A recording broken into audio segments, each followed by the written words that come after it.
That's it. No one from Baylor basketball this past year is coming back. So technically, Scott Drew has lost the locker room.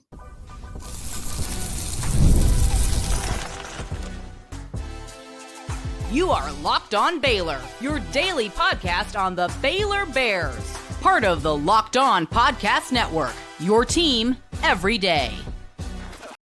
Hello there, Bears fans. Welcome to another episode of Locked On Baylor, brought to you by FanDuel. I'm your host, Cam Stewart of ESPN Central Texas. It is Wednesday, so we have Sydney Wicker of Channel 6 KCEN in on this Wicker Wednesday, and we were talking about what is left of the Baylor basketball team of 2025. It's really just uniforms that are left, and the latest Josh Ojianwuna news of going into the transfer portal. We will also talk about this college football top 150 players and some surprise omissions from Baylor, but also some surprise inclusions from the Bears as well. And Baylor women's basketball is seeing the success of basketball in general at Auburn, and they're trying to bring that over to Waco. All that and more coming up on this episode of Locked On Baylor. Sydney, it would be too weird if only one player was coming back that had actually played in games for Baylor last year. So we get, I guess I would call it the final nail in the coffin. There's no more players to leave outside of Cameron Carr, who only practiced with them. Josh Ojianwuna in the portal. Surprising to you? A little bit, but also you're just like at this point, like, all right, bye. What else can you do to me? Give me your worst. Exactly. He was the only one left. I doubt he was going to play much this year. Getting the big time injury at the time that it happened in February. It's not like it happened in November and you can do a whole rehab and maybe get him back 52 weeks by the start of the next year. But I wonder, Sydney, if this was somewhat mutual. We do see that in the portal. Guys leaving on good terms, so to speak. I think you saw that with someone like Langston Love, to give a Baylor example of like, yeah, man, you want to try a different setting. I don't know if Baylor has a place for all these guys because they still need to fill out a roster, but sometimes you're like, we don't really have a place for you. Go ahead. That's what happened with Jeremy Roach at Duke, actually, to use another Baylor adjacent example. And with Josh Ojianwuna, it's like, you're hurt, got one more season of college basketball left. Go find the place where you want to be. Do you think there's some of that in this one? Maybe a little bit. I think almost at this point, you might as well clean the slate completely and just start from scratch. So I think if there were any mutual conversations, that probably also had to play a factor into it. Like, we've talked before that something just wasn't clicking with this team this season. They were so talented and so good and just couldn't get the job done. So maybe it's almost better to restart and have a whole new refresh and be able to start something new again. So I'm sure if there was any conversations too, it kind of was almost like, well, is it going to benefit us if we just kind of bring in a lot of new people and set a new tone and create a new environment? I guess so. And like you were pretty much going to need to do that anyway. And maybe that is the thing to do, the clean break of and for Josh too, right? Like, you don't have this pressure to come back and be our savior at some point in this season because fans recognize you and they know your name. Like, you can just go somewhere else, be on your kind of timeline and find the place that's best for you. And I was thinking about this after the announcement. He was frustrating at times last year and part of this season too, but he also had some really bright moments here in 24-25. Do you think, from a fan's perspective, do you think we ever got to the best basketball of Josh Ojianwuna? No, I feel like there was more to give for sure, but it's just hard. It was hard this season when you have guys like VJ who just are so captivating. Like, you can't not just look into it. And then just Chad. Like, I think there were so many other things that it kind of blurred out Josh a little bit because they didn't need him to be that guy. They had those other pieces, but he did have a lot of key moments. I think the reason I liked Josh coming back is because of the presence he kind of established on the court of being a guy who could step up in clutch moments and just kind of being the big guy in a lot of times when you needed it. So it sucks, but I almost feel like it's better this way. Yeah, I think that's a good point in there too of like, the people the players that we thought were at the top of their game the whole season. I know VJ had some statistical ups and downs, but there didn't look like he was killing the team at any point. And the other guy was Norchad O'Meara. So when you've got a disappointing team and, one of the only non-disappointments is playing your position, it's not like in 21 when I thought they got the best out of Flo Thamba and everyone else around him was great and Flo could fill in this one role and he was crucial on it. And then afterwards it kind of looked worse. It wasn't the case for Josh. And now you've erased it. They're all gone now. There's no one left that played a minute of basketball for the Baylor Bears this past year that will be returning next year. It is the first time in program history they will have to replace the entire roster. And Sydney, that's not fun. That's not really fun, is it? It's not been a fun experience. It's not fun for a guy like Scott Drew. Yeah. That's what makes it tough. Family, I will be working. Yeah. It's I think, like we said, from a fan perspective, I think there was a lot of frustrated fans with the way the season went. I mean, I found myself frustrated as a reporter sometimes of like, why is this team so close but just not able to get over this hurdle? We saw them battle with Houston, the number one team who played in the national championship game. We saw them battle with so many good teams, even when they played Kansas, when Kansas was better in the season. Like, Yep. we saw so much of them, but there was so many times where they were this close and just couldn't do it.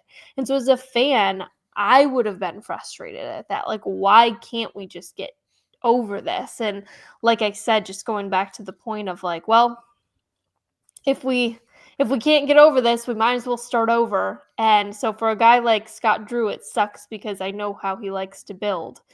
And I think he had his time to build with Josh, and it just didn't go to where they needed it to go. And like we said, there was a lot of times where his full potential didn't seem like it peaked, or we saw him reach that level. So hopefully he can go somewhere where he gets the opportunity to do those things. But it's a double-edged sword kind of, and like it sucks for somebody like Scott who wants to build his program up. But I think as a fan perspective, you're almost like, all right, that's fine. Let's just start fresh. Yeah. It's like another notch in the belt. It's like, okay, Yeah. just another guy we got to replace. Yeah. And I do say, I emphasis on the word technically. Technically, Scott Drew lost the locker room. I mean that in the most technical sense because nobody's coming back. I know there's been some jokes about that on Twitter, but I got to give Scott credit. I always do. It's not like a rare thing, but there was some weird stuff behind the scenes in this Baylor team this year.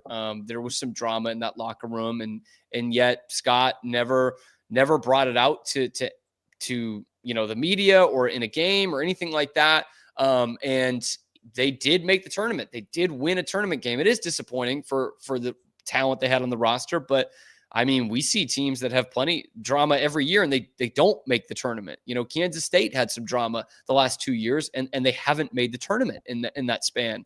And so for Baylor to get there, that still shows what Scott Drew can do. But I'm not saying there's like a huge problem here, but do you think that the culture is just changing around this program a little bit? This seemed unfathomable a couple years ago that the whole team would leave. I don't think it's a Baylor problem. I think it's an everywhere problem. Perfect storm.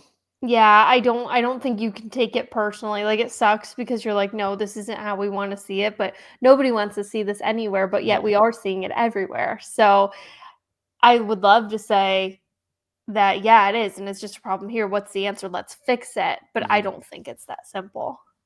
And I think that question kind of remains of, we all want Scott to do what he did 10 years ago. And get those diamonds in the rough and find them at the high school level, find them in the transfer portal and develop them. And I think the jury's still out on whether you can do that at this level. You can get away with it at a mid-major, maybe if you have the perfect culture, but those guys leave too, obviously at pretty high rates. So that's fascinating to me to see that. I don't think Scott has really like butchered the culture here, but it's just, I mean, we went till the beginning of the portal with like one guy having transferred out in the Scott Drew era. It was pretty incredible. So it's a whole new ball game now, Sydney. It is a whole new ball game. Like, you knew you were going to lose some guys anyway, with eligibility and one and dones. And then with how crazy the portal got this year, especially, it gets crazier every year. Then the rest of your guys go. Then even Langston Love goes. Even Marino Dubravcic goes. It's nuts. But anyway, what is good is the continuity that Baylor football has. Like, that has helped me sleep at night through the last couple of weeks. And they are bringing back a couple of top 150 players in college football. But should it be more than a couple? That's coming up next on Locked On Baylor. But first, a word from our sponsors over at FanDuel. You know it as America's #1 sports book. Okay, let me spit to you straight quick. And that means I'm bringing up the ad read. The NBA playoffs are almost here this weekend, actually. And FanDuel is giving new customers an incredible new way to get in on the action. Right now, when you join FanDuel and place your first $5 bet, you're going to get $250 in bonus bets if that bet wins. I love how easy FanDuel makes it. Honestly, it's so easy I can do it. Whether it's picking my favorite team, God's gift to the game of basketball, the Boston Celtics, or diving into the player props, which I'm doing for every game. And after the game tips off, you can even combine live prop bets into a same game parlay for a chance to really win big. Don't miss out. Head to FanDuel.com and claim your $250 in bonus bets today. Once again, that is a proud sponsor of the Locked On Podcast Network, FanDuel.com. Cam Stewart, Sydney Wicker, KCEN Channel 6 on this Wicker Wednesday. We talked about Baylor basketball in the first segment. Now we talk Baylor football. And we are at the time of year where everyone feels a little bit disrespected, right? and everyone feels like some of their rivals are being a little overhyped. And we need these lists. We need the top 10 this, the top 10 that. How about a step further? How about the top 150 players in all of college football? I think that's a good way to go, personally. This is coming from CBS Sports. I'm trying to get the name here. Brockermeyer is the one who did this one. Top 150 players in college football. And I saw one of the Baylor burners tweet at Sydney, if you control F Sawyer Robertson, you're not going to find him in there. You're going to find 2 Baylor Bears, but not Sawyer Robertson.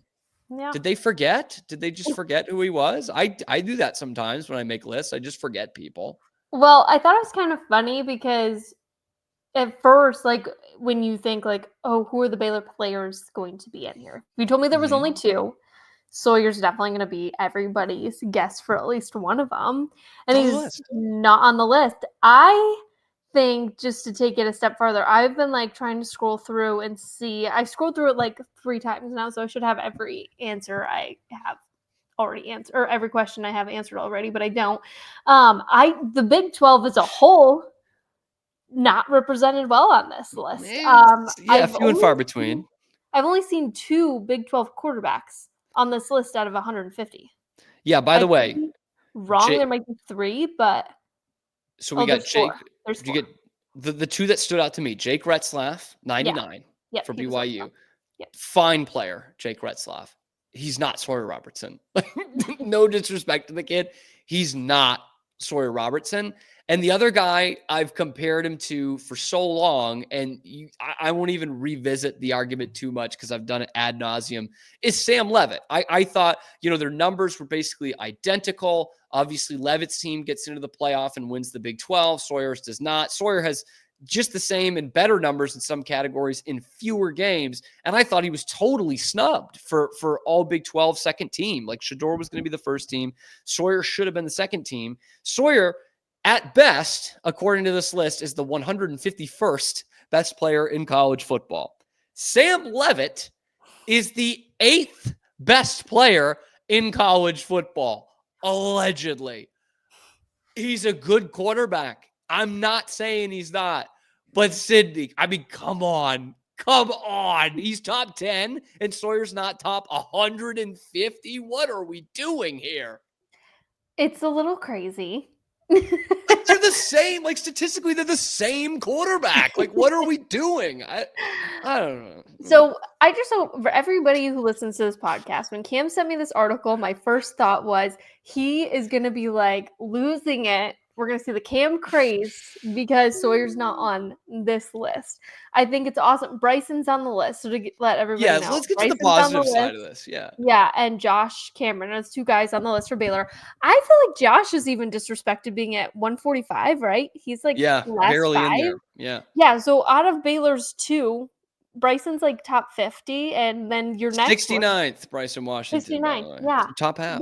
Then like your next Baylor guys all the way at the bottom, like that's just kind of, I think as a whole, Baylor was just a little forgotten.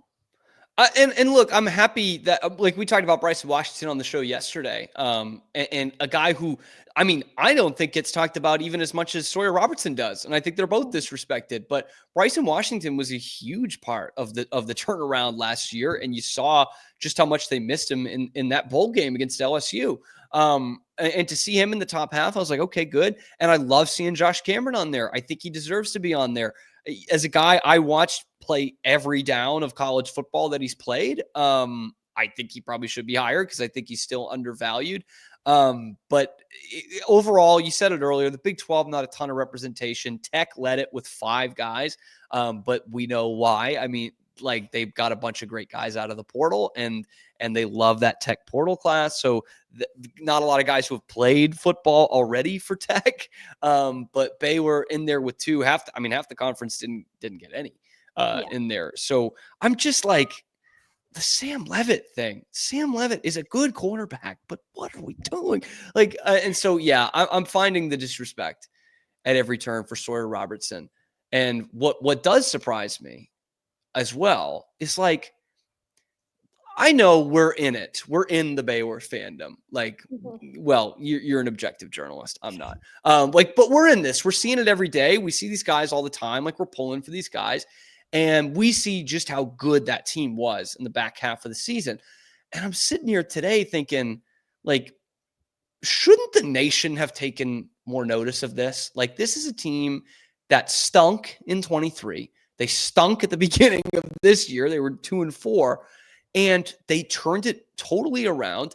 They did it in exciting fashion. They did it with a great offense, an exciting quarterback, a great running back. Like, that's what the nation should be clinging on to. Am I wrong there? Now I'm saying the nation's just disrespecting all of it. But like, I'm just surprised that didn't get more headline, more traction.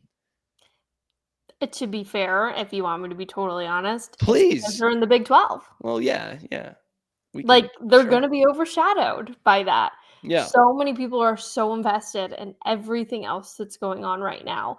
And Baylor's not. They're like the sneaky guys who will sneak up and surprise you. I'll take that. By the way, I'll take sneaky guys. I think the reason that they're not on blast right now is they're in the Big 12. Yeah, the Big 12 is like your cousin that you don't see every once in a while. You just see them at the family reunion when they show up, and then you usually beat them up in a little chicken fight or something. Like, interesting. That's the Big 12. In a little chicken. But here's what I have to say about the Sawyer thing. Yes. I honestly love that Sawyer's not on the list, because I think he plays at his best when he's doubted and he has something to prove. And I think if he continues to be doubted, we're going to see the best version of Sawyer that we've seen. I love that. And Sam Leavitt's going to lay an egg because he's not being doubted. No, but I think that's a good point. I think a lot of Baylor fans agree with you. Like every time I do something like this, with disrespect, whether it's the team or the player or whatever, there are plenty of Baylor fans that are like, good. We play our best when nobody's expecting us to do anything. Yeah. And again, I'm not saying put Sawyer Robertson you don't even have to put him in the top 10. I think he's the top 10 quarterback coming back from guys that we've actually seen play, I think he is, but and I'm not saying put Baylor in the top 10 either, but I was surprised that they did get it right by having Bryson Washington and Josh Cameron on the list. They did. But like, who is getting Josh Cameron the ball, right? Like who is so dangerous in the air that there's all those great holes for Bryson Washington to run through.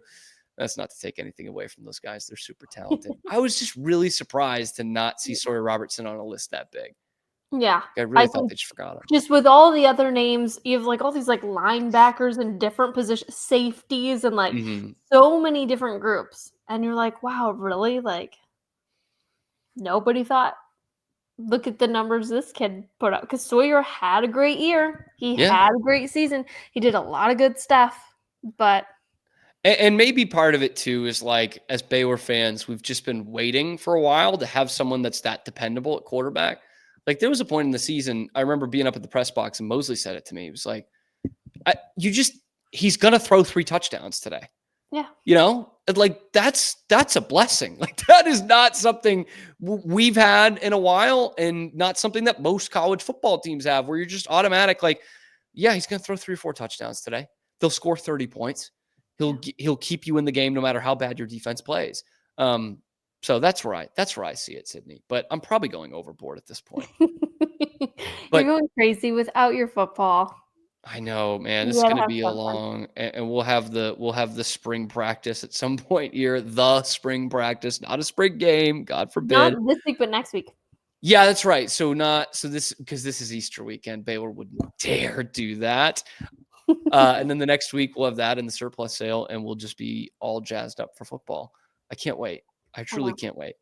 And women's basketball should be on the rise again next year. We want them to start winning those big games. Well, they're trying to take another SEC program, and as Patrick Starr said, and push it somewhere else to Waco, Texas. We'll tell you what that program is and how it's coming to Waco, coming up in a flash on Locked On Baylor. The men's team is not the only basketball team at Baylor that's had to dip into the portal. Talia Scott comes in from Auburn. Johnny Harris comes in as the head coach at Auburn to be an assistant coach, associate head coach at Baylor. And they're looking to the Tigers again, Sydney Wicker. How about Yu Tang Deng coming in from Auburn? This is an interesting story. So she was a really highly recruited player. And she came in from China. She was playing in China last year and comes in mid-season to Auburn and kind of slots into their lineup right away. It is a pretty impressive season. Yeah. She was averaging a little less than 12 points a game. And she, from what it looks like and from what I read, she didn't start the season until January. So she started midway through, like right when conference play is like really starting to pick up. And yeah, I was like, I'm excited for this move for Baylor. She's 6 foot. I've seen that she's 6 foot or 6'2". I don't know what she is, but she's tall. Way taller than me. There you go. Thanks. Yeah, and she's also, it seems like in China, she's like got a pretty good reputation too. She was called up to be on the Chinese national team this summer.